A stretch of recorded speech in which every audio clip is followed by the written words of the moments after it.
In July 1942, in the scorching desert of North Africa, a British general issued one of the most extraordinary orders of the Second World War. General Claude Auchinleck, commander of the 8th Army, distributed a directive to every unit under his command. The order was brief, direct, and unprecedented. It commanded British soldiers to stop talking about Rommel. Not to stop fighting him, not to stop fearing him, but to stop speaking his name as if he possessed some kind of superhuman power. The directive was titled simply, "Stop Altogether Talking of Rommel." Auchinleck was furious that his men had begun attributing almost magical qualities to the German commander, as if every setback, every tactical failure, every bloody defeat could be explained away by invoking the enemy's genius. But here's the twist that makes this story so fascinating. The man who had done more than anyone else to build Rommel into a legendary figure wasn't Joseph Goebbels or German propaganda. It was Winston Churchill himself. 6 months earlier, on January 27, 1942, Churchill stood in the House of Commons facing one of the darkest periods of his premiership. British forces in North Africa were reeling. Rommel's Afrika Korps had pushed the 8th Army back across hundreds of miles of desert. Tobruk, the fortress port that had withstood siege for months, was under threat again. At home, Churchill faced mounting criticism. Members of Parliament demanded answers. The British public, already exhausted by years of war, wanted to know why their army kept losing to a German force that was supposed to be smaller, less supplied, and operating at the end of a tenuous supply line stretching across the Mediterranean. Churchill needed to manage expectations, deflect blame, and maintain his political survival. So he did something that would haunt his own generals for months to come. He praised the enemy, not grudgingly, not with faint acknowledgement, but with full-throated admiration. Churchill told Parliament, "We have a very daring and skillful opponent against us, and may I say across the havoc of war, a great general." The chamber fell silent. Churchill had just called Rommel great. Across the havoc of war, he had saluted the man who was humiliating British arms in the desert. It was political theatre of the highest order, but it came at a cost that Churchill hadn't fully calculated. His own commanders would spend the next year trying to undo the damage. To understand why Churchill said what he said, you have to understand the impossible position he was in during the winter of 1942. The war was going badly on almost every front. In the Far East, Singapore would fall to Japan within weeks, the greatest military disaster in British history. In the Atlantic, German U-boats were sinking merchant ships faster than they could be replaced. In North Africa, Rommel seemed unstoppable. Churchill had already replaced one desert commander, General Archibald Wavell, in July 1941, after growing frustrated with what he saw as excessive caution. Wavell had won stunning early victories against the Italians, advancing hundreds of miles and capturing over 100,000 prisoners with a force that was vastly outnumbered. But then Churchill had diverted resources to Greece and Crete, and when Rommel arrived in North Africa with his Afrika Korps in early 1941, the situation reversed. Wavell found himself fighting on multiple fronts with inadequate resources. Churchill, impatient for victories and under political pressure at home, blamed his general rather than his own strategic decisions. Wavell's replacement, Claude Auchinleck, inherited an impossible situation. Churchill wanted immediate offensive action. Auchinleck needed time to rebuild, re-equip, and train his forces. The Prime Minister bombarded him with telegrams demanding action. Auchinleck resisted, knowing that a premature attack would end in disaster. When he finally launched Operation Crusader in November 1941, it achieved limited success, relieving Tobruk, but failing to destroy Rommel's forces. By January 1942, Rommel had counterattacked and pushed the British back again. This was the context in which Churchill stood in Parliament and called Rommel a great general. He wasn't praising the enemy out of magnanimity or sportsmanship. He was protecting himself. If Rommel was a military genius, then British defeats could be explained not as failures of leadership or strategy, but as the unfortunate result of facing an exceptional opponent. It was political cover, and it worked brilliantly in the moment. Churchill survived the immediate parliamentary criticism. But out in the desert, his words landed very differently. British soldiers heard that their own Prime Minister thought the enemy commander was great. They heard it from newspapers, from radio broadcasts, from letters sent from home. And it fed into something that was already happening, the creation of the Rommel myth. Rommel was a skilled tactician, there's no question about that. He understood mobile warfare, he led from the front, and he inspired fierce loyalty in his troops. But he also benefited enormously from circumstances that had nothing to do with his personal genius. In the early desert campaigns, German intelligence had broken British codes and was reading Eighth Army communications in near real time. Rommel knew where British forces were, what their supply situation was, and what they were planning to do next. It was like playing poker with marked cards. He also benefited from better tanks in the early period.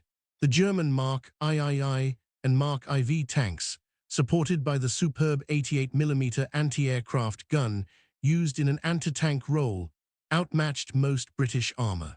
British tanks were undergunned, mechanically unreliable, and often poorly deployed. Tactical victories that Rommel won through superior equipment and intelligence were attributed to his personal brilliance. Churchill's praise amplified this mythology. It gave official sanction to the idea that Rommel was somehow superhuman. And that's when it started to become a serious problem. Auchinleck began noticing disturbing patterns in his intelligence reports and after-action assessments. British units would report that they had been defeated by Rommel personally, even when Rommel was hundreds of miles away at his headquarters. Officers would justify tactical retreats by saying they couldn't possibly stand against Rommel's genius. The name had become a talisman of defeat, an all-purpose explanation for failure. Auchinleck watched his army's morale crumble under the weight of this psychological burden. His men weren't just fighting the Afrika Korps anymore. They were fighting a legend that had been built, in part, by their own Prime Minister. The situation reached its crisis point in June 1942. Rommel launched a new offensive, and this time he achieved what Churchill had feared most. He captured Tobruk. On June 21, 1942, after a siege lasting just one day, the fortress fell. 32,000 British and Commonwealth troops were taken prisoner. Mountains of supplies, fuel, and ammunition fell into German hands. Churchill learned of the disaster while he was in Washington meeting with President Roosevelt. It was, Churchill later wrote, one of the most humiliating moments of the war. Roosevelt, with extraordinary grace and political instinct, immediately asked what America could do to help.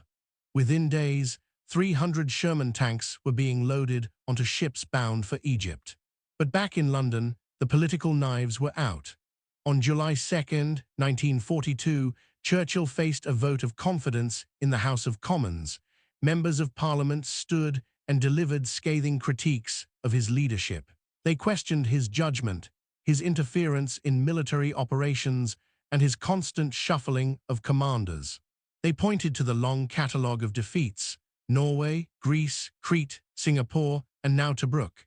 Churchill defended himself with all his rhetorical skill, arguing that Britain was fighting a global war against enemies who had been preparing for years, while Britain had neglected its defences during the 1930s. He reminded Parliament that he hadn't started the war, but he was determined to finish it. He survived the vote, 475 to 25, but the narrow margin of dissent masked deeper currents of dissatisfaction. Churchill knew he needed a victory, and he needed it soon.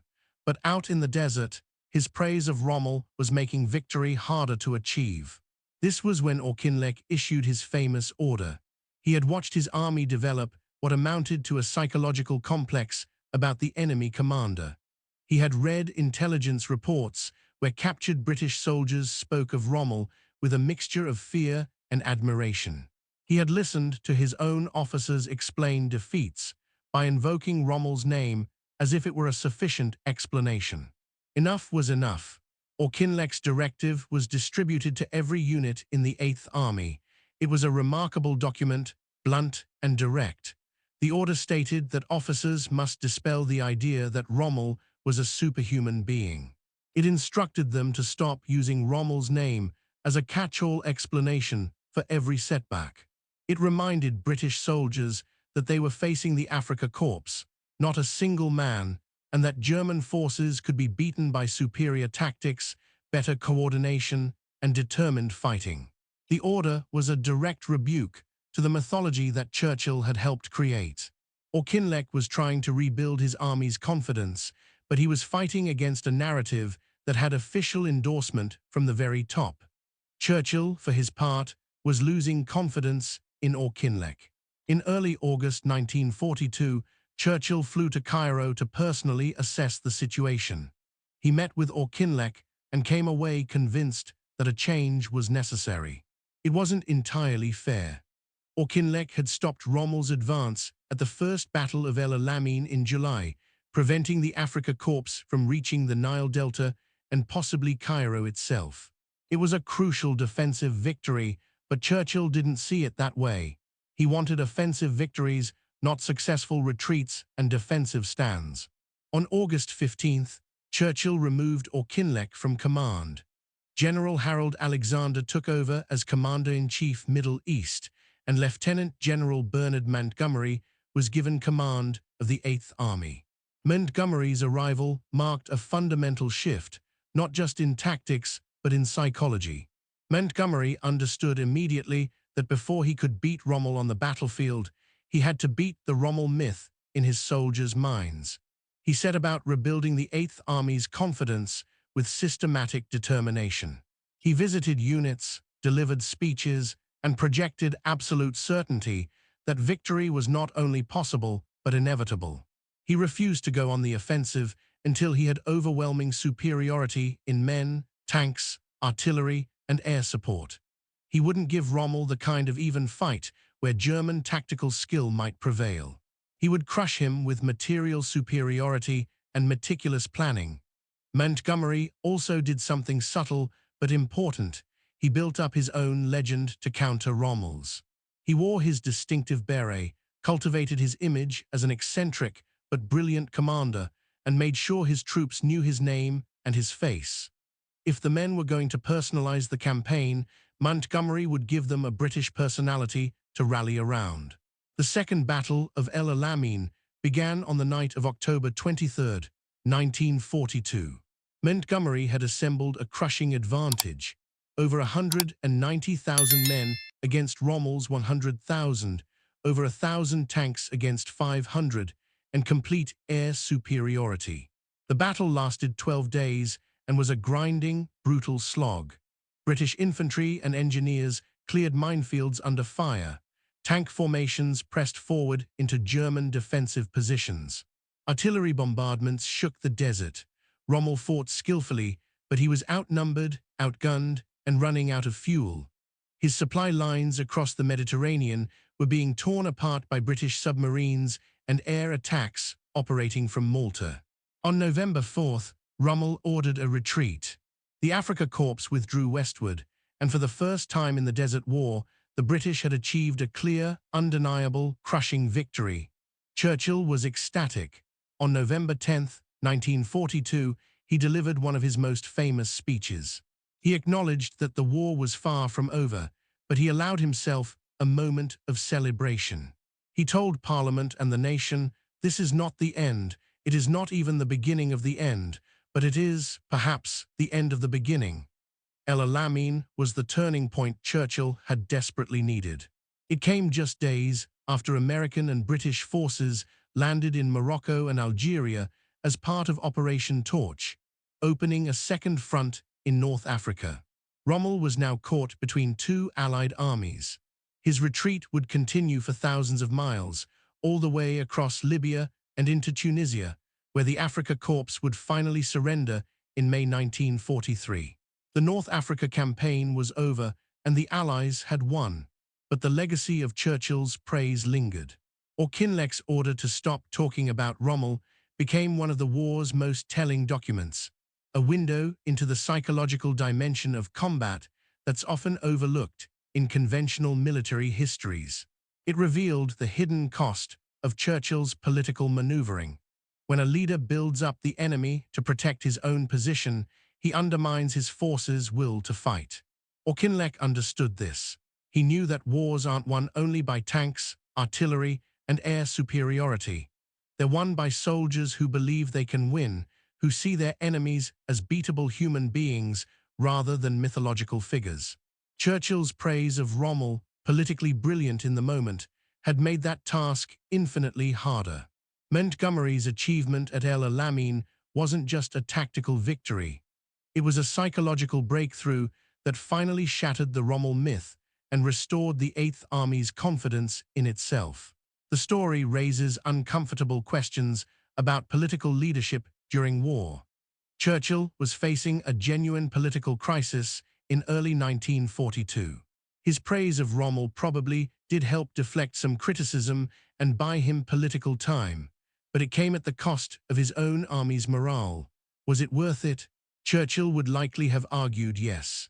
He believed, probably correctly, that his survival as Prime Minister was essential to Britain's survival in the war. If praising Rommel kept him in power long enough to find the right commanders and deliver eventual victory, then it was a price worth paying. His critics would point out that a less self-serving leader might have taken responsibility for defeats without blaming his generals or building up the enemy. A leader who inspired confidence rather than managed blame might have achieved better results faster. The truth, as usual, lies somewhere in between. Churchill was a political survivor of extraordinary skill, and that survival instinct kept Britain in the war during its darkest hours. But he was also a difficult coalition partner for his own military commanders. He interfered constantly, second-guessed decisions, demanded results faster than circumstances allowed, and when things went wrong, he was quick to shift responsibility. Wavell, Auchinleck, and others paid the price for Churchill's impatience and his political needs. At the same time, Churchill's instinct for the dramatic, his understanding of narrative and myth, and his ability to articulate the meaning of events gave Britain something equally important: hope. His speeches rallied the nation. His defiance inspired resistance. His personality became synonymous with British determination. The same qualities that made him praise Rommel for political cover also made him an irreplaceable wartime leader. The Rommel myth itself outlasted the war. Even after his defeat in North Africa, even after his later assignment to defend Normandy ended in Allied victory, even after his forced suicide in October 1944 following his tangential connection to the plot to kill Hitler, Rommel's reputation as the Desert Fox endured. Allied commanders contributed to this. Eisenhower would later face a similar problem in Northwest Europe, where American troops developed their own unhealthy respect for Rommel's supposed genius. The mythology served various purposes after the war. For Germans seeking to rehabilitate their military reputation, Rommel became the good German, the apolitical soldier who fought honorably and opposed Hitler.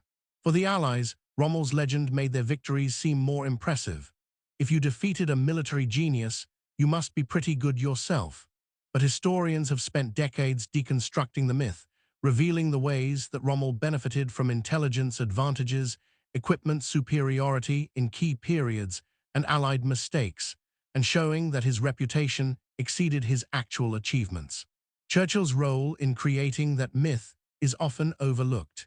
His January 1942 speech in Parliament gave official Allied endorsement to Rommel's genius at a crucial moment. It wasn't Churchill's intention to create a psychological problem for his own army, but that's exactly what happened. And it took a general's extraordinary directive, an order literally commanding soldiers to stop talking about the enemy commander, to begin undoing the damage.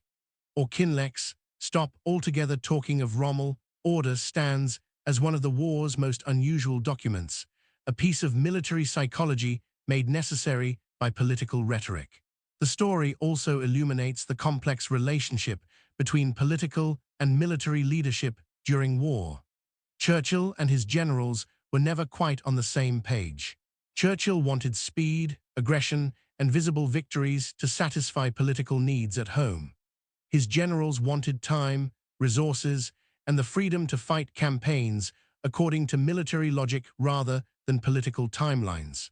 The tension was constant and sometimes destructive. Wavell was sacked partly because he resisted Churchill's demands for premature offensives.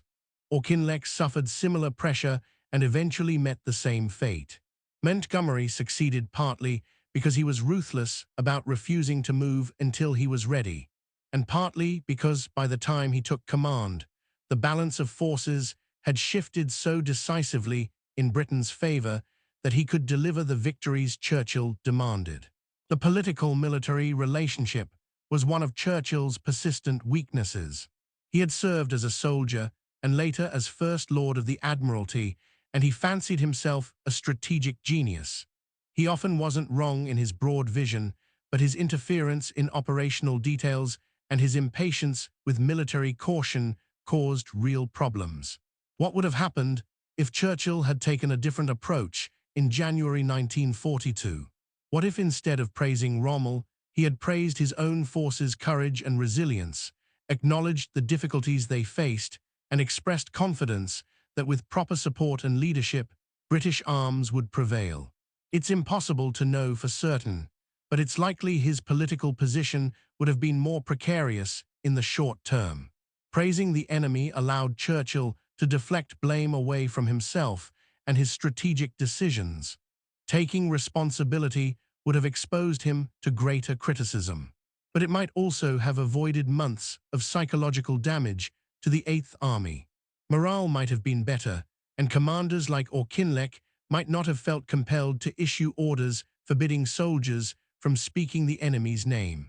It's one of those historical counterfactuals that reveals the hidden costs of political survival. For the soldiers in the desert, the impact was real and immediate. They read Churchill's words in newspapers sent from home. They heard about their Prime Minister calling Rommel a great general, and it reinforced what many of them already feared, that they were fighting an unbeatable opponent. Every tactical setback, every retreat, every defeat seemed to confirm Rommel's superhuman status. It took Auchinleck's order, Montgomery's leadership, and finally, the overwhelming victory at Alamein to break the psychological hold that Rommel's name had over the Eighth Army. By the time the Afrika Korps surrendered in Tunisia in May 1943, the myth was shattered.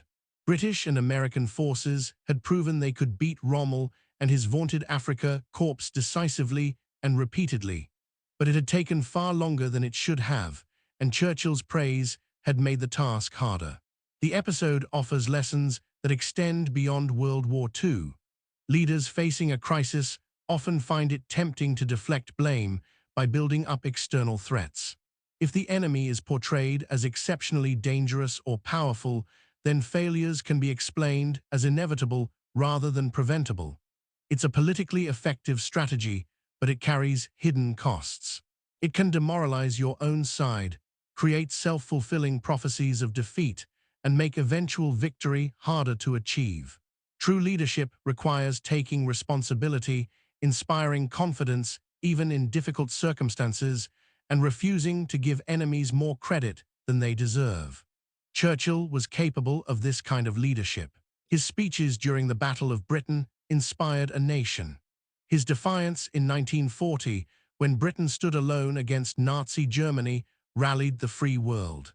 But in January 1942, facing political pressure and military setbacks, he chose the easier path. He praised the enemy to protect himself, and his army paid the price. The story of Churchill's praise and Auchinleck's ban is ultimately a story about the power of words in war. Battles are won by bullets and tanks and bombs, but they're also won by the narratives soldiers tell themselves about who they are and who they're fighting. Churchill understood this better than almost any leader of his era. He was a master of rhetoric, a shaper of narratives, a believer in the power of words to change reality. But in this case, his words created a problem that took months of hard fighting to solve. Auchinleck's order, blunt and direct, was an attempt to change that narrative. Stop talking about Rommel. Stop treating him as if he's superhuman. Stop giving him power over your imagination.